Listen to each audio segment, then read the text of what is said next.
এই যে ছোট বেবি, এটাকে ওজন করে দেখব। এদের অবস্থাটা দেখো।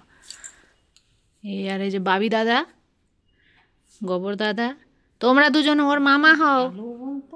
হ্যাঁ, বাবি বিশাল ভালো। এই যে আমার বাবি, বাবি হচ্ছে বড় মামা, এর নাম গব্বর। বাবি, গব্বর হচ্ছে ছোট মামা। আর এই যে একে তো তোমরা দেখেছো, পিঠটা একটু ঘায়ের মতো হয়েছে, ওর মা ফুটো করে দিয়েছে, ওই জন্য ওকে আমি এই বাড়িতে নিয়ে এসেছি, ভাবছি এই বাড়িতেই রাখবো। তো এখন একটু ওজনটা করে দেখি যে ওর কত ওজন। দেখো বাবি দেখছি ওপর থেকে। এই তুই সর, তুই সর।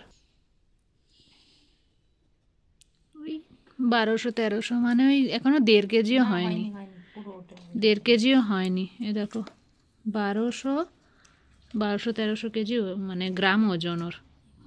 ও নিজে নিজে ওয়েট করে নিচ্ছে, ওই 1600 মতো এরকম।